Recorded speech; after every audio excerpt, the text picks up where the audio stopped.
CM Punk reportedly lunged at Tony Khan following the All In Backstage Brawl. We got an injury update on Bryan Danielson, and is a WWE team getting a name change? Find out now. We have got another update on the old CM Punk drama. Some news sources have been speaking away to David Meltzer of the Wrestling Observer newsletter. A little bit more insight to help us make our minds up. Andrew, what's been said? So, apparently, security took Punk into his dressing room. Punk was then screaming at Khan and swearing at him. Another version, and this would be a neutral source who was not a wrestler but was there and witnessed it, and his version was that right after Perry came to the back, Punk went nose to nose with him aggressively and asked him if he had a problem. You can't do that whilst I'm talking.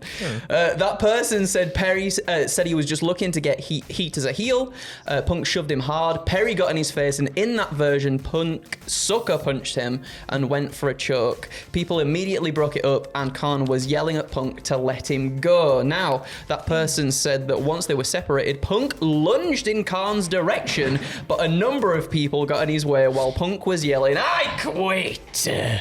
Monitors were knocked down during all of this. Joe was very upset and went to calm Punk down. Oh, what a lovely lad Samoa Joe is. What a bloody shambles, eh? Yep.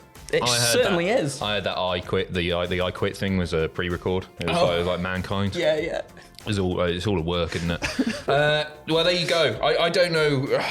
I don't know what to believe anymore because there are so many conflicting reports.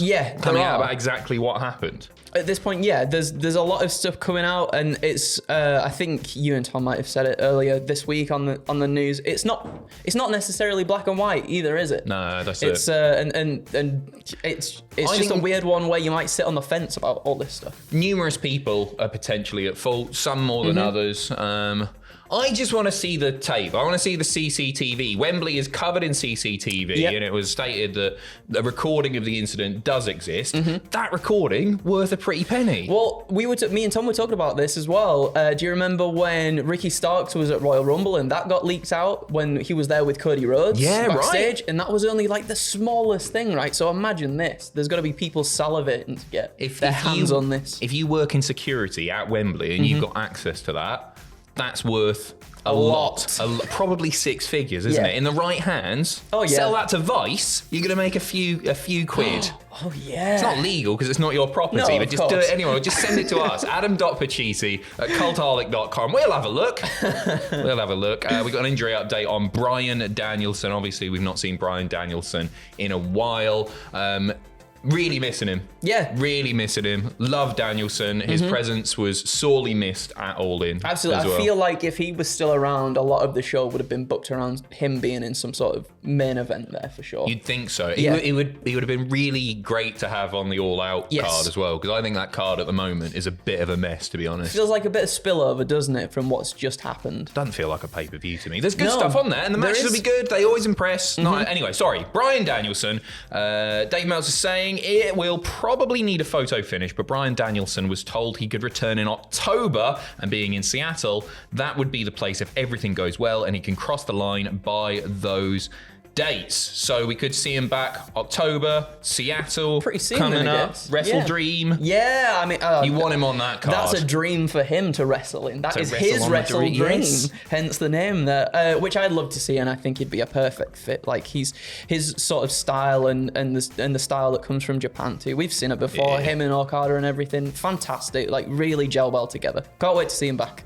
Speaking of Japan, a Japanese wrestling legend might be appearing at AEW All Out. So, in the Observer again, not sure if this is AEW related, but Keiji Muto is flying to Chicago for this week. It's got to be, hasn't it? Maybe it does set something up, perhaps. Wants to see the bean. He wants to see the Chicago Silver Bean. Yeah, right. He loves the bean. Maybe he'll spit his mist at the bean. There you go. So keep your eyes peeled. It could be going over there while they're in town to film something for an upcoming show, something like that. Yeah, it could be. Could be. But spoiler, you might see him. A new NXT signing has seemingly been revealed. Fans of the UK indie scene might be familiar with Turbo Josh Terry. Double Dime. What? Turbo Arnold Schwarzenegger from... Turbo Man. Yeah. Yeah, sorry. I'm embarrassed I missed that. We'll get there. He shared a photo online of himself backstage at NXT UK with the caption, "Always believe in yourself, follow your dreams." And he also has NXT in his bio. So Josh Terry has signed, he's changed his handle to the even more underwhelming Riley Osborne. Josh Terry's fine. Yeah. Josh Terry. Riley, this is a weird... I feel Riley like Osborne. we've spoken about this before in terms of WWE's like trademarked names, and they do just feel like just random, everyday sort of names. Yeah, they can always add a word in the middle like Seth freaking Rollins. Yeah. Riley Turbo Osborne.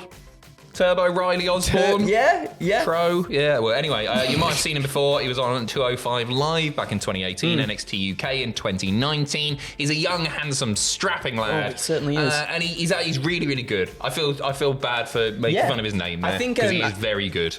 Like the style that he's got as well, I think is going to gel with a lot of the people in NXT 2. He reminds me a little bit of Tyler Bate, if not a little bit more flippy, but still like quite like the hard hitting sort of stuff, and also like doing all the flips off the turnbuckle and things. He's very good. He's very, very good. You might have seen him Look at forward to seeing ICW. Target, based out in Cumbria, Ryan Devlin's promotion, the former WCPW ring announcer. Not Stevie Aaron, the other one.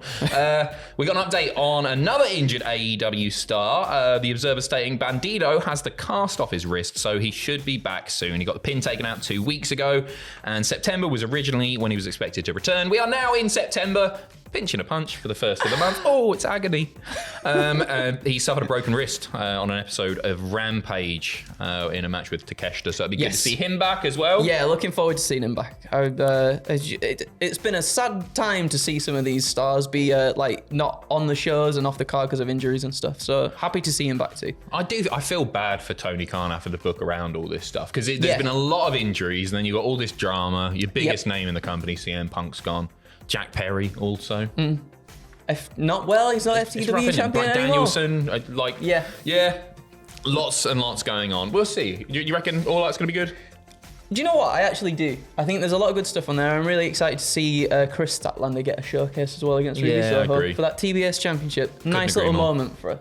Yeah, I was gutted when she wasn't on the All In card. I think a lot of people were as well, yeah. We are finishing off with a WWE Tag Team potentially getting a name change. What's been going on here, Andrew? So this comes from The Observer, and they say Angel Garza has been teasing something Perro de Mal related.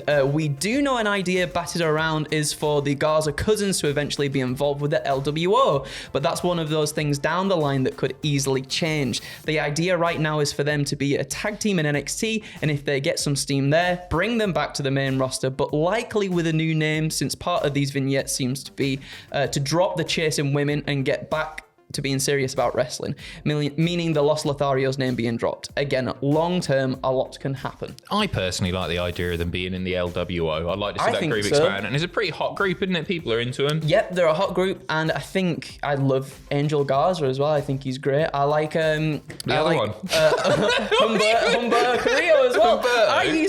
Do you know what? When he first came in and people were like, he's a bit bland, like he's a little bit bland at the moment. He's just got the dimples like the babyface thing. I actually kind of like enjoyed him in the ring wrestling. Maybe his character did need something a bit more. So maybe put him in the LWO down the line. That would be nice to see. We will see. We'll keep you updated on all of that. That is it for today and the wrestling news. Myself and Sam, I think, are going to be back tomorrow with more wrestling news, and then wrestling news and wrestling news. And then Payback as well. We got Payback. We got All Out live streams coming all weekend. So make sure to say hello and be a part of the action. See ya.